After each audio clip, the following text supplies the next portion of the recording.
Hello everyone, আসসালামু আলাইকুম। Welcome back to Irin Parvin recipe. নিয়ে চলে আসলাম নতুন একটা রেসিপি। আজকে করে দেখাবো ভেজিটেবল সালাদ রেসিপি। আর এটা হলো ডায়েট সালাদ হিসেবে ব্যবহৃত হয়। যেসব বন্ধুরা ডায়েট করছেন সেসব বন্ধুদের জন্য এটা বেস্ট রেসিপি। এই সালাদটা খেলে দ্রুত ওজন কমে। আর হলো এখন রমজান মাসে কিন্তু ইফতারির টেবিলে আমরা বেশি করে ভাজা পোড়া না খেয়ে যদি এই সালাডটা খেতে পারি তাহলে পারে কিন্তু যেসব বন্ধুরা ওজন কমাতে চাচ্ছেন তাদের কিন্তু ওজনটা খুব দ্রুতই কমবে। আর হলো এই সালাদ রেসিপিটা কিন্তু সকালের নাস্তা, দুপুরে লাঞ্চেও খেতে পারেন, আবার ডিনারেও খেতে পারেন। এটা এক প্লেট খেলেই কিন্তু আপনার পেট ভরে যাবে, ডায়েটেরও কোনো ব্যাঘাত ঘটবে না। আর এটা কিন্তু ঘরে থাকা কিছু সবজি দিয়েই খুব সহজে বানিয়ে নেওয়া যায়। আর এটা খেতেও কিন্তু খুবই টেস্টি, টক ঝাল মিষ্টি মিষ্টি। তো বন্ধুরা, আশা করছি এই ডায়েট সালাদ বা ভেজিটেবল সালাদের রেসিপিটা আপনাদের খুব পছন্দ হবে।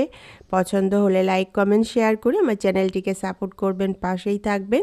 এইরকমই নতুন নতুন রেসিপি দেখতে আমার পেজটিকে সাবস্ক্রাইব ফলো করে রেখে দিতে পারেন। তাহলে চলুন সালাদ রেসিপিটা বানিয়ে ফেলি। ভেজিটেবল সালাদ করার জন্য এখানে একটা গাজর আমি খোসাটা ছাড়িয়ে নিয়েছি, একটা কাঁচামরিচ নিয়েছি, একটা একদম কচি কচি শসা নিয়ে নিয়েছি, ধনেপাতা নিয়েছি কিছু, একটা পেঁয়াজ নিয়েছি, একটা লাল টকটকে টমেটো নিয়েছি। আর টমেটোটা অবশ্যই শক্ত দেখে নিতে হবে।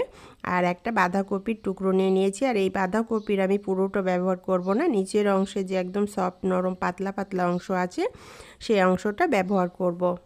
তো অফ ক্যামেরায় আমি এইগুলো কেটে নিয়েছি। গাজরটা জিরি একদম পাতলা করে কেটেছি, আর আমি একটা বটি দিয়ে কেটে নিয়েছি। আর শসাটা এরকম পাতলা পাতলা করে স্লাইস করে নিয়েছি খোসা সহ কাটলে খুব ভালো লাগে দেখতে। আর এটা হলো একদম কচি শসা, তো সমস্যা নেই।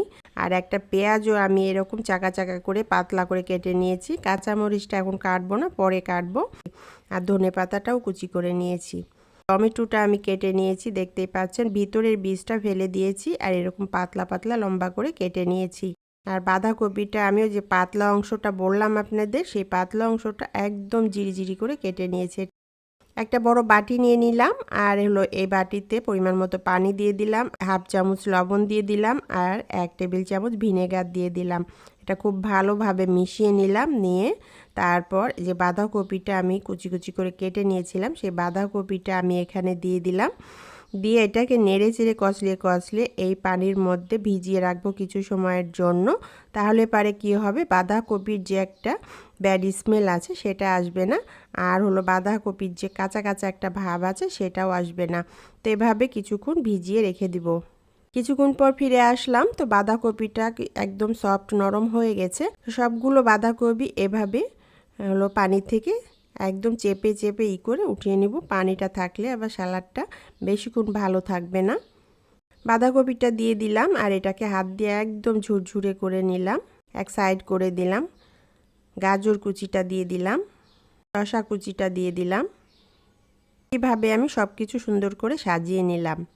পেঁয়াজ কুচিটাও দিয়ে দিলাম, আর উপর থেকে পেঁয়াজের স্লাইসগুলো একটু সুন্দর করে সাজিয়ে নিলাম। জাস্ট এটা প্রেজেন্টেশনের জন্য, দেখতে সুন্দর লাগার জন্য।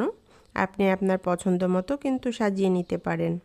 উপর থেকে কাঁচামরিচটা কুচি কুচি করে কেটে দিলাম।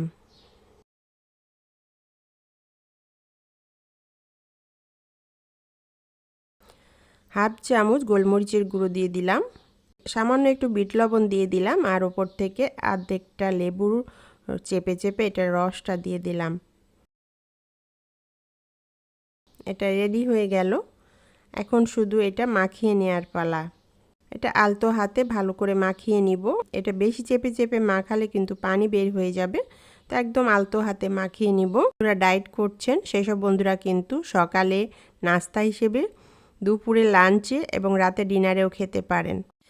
এটা মাখিয়ে নিতে বন্ধুরা আপনাদের সাথে কিছু কথা বলে নেই। আমার পেজে যদি নতুন হয়ে থাকেন, ইউটিউব থেকে দেখলে একটা সাবস্ক্রাইব করে দিবেন, ফেসবুক থেকে দেখলে একটা ফলো দিয়ে দিবেন। যেসব বন্ধুরা আগে থেকে সাবস্ক্রাইব ফলো দিয়ে রেখেছেন তাদেরকে অসংখ্য ধন্যবাদ। বেশি করে শেয়ার করতে পারেন ফ্রেন্ডস ফ্যামিলির সাথে, কমেন্টস করে জানাতে পারেন রেসিপিটা আপনার কাছে কেমন লেগেছে। ভালো লাগলে প্লিজ একটা লাইক দিয়ে যাবেন। আর এখানে 1 চামচ মধু অ্যাড করতে হবে, কিন্তু যেসব বন্ধুরা ডায়েট করছেন সেসব বন্ধুদের কিন্তু মধু দেওয়ার প্রয়োজন নেই। আর যেসব বন্ধুরা ডায়েট করছেন না, এমনি এই সালাদটা খেতে চান, তাহলে পারে কিন্তু এই মধুটা অ্যাড করতে হবে। আর আমি ডায়েটে আছি, আমি আমার ওজন কমাচ্ছি, তো সেজন্য আমি মধুটা অ্যাড করলাম না।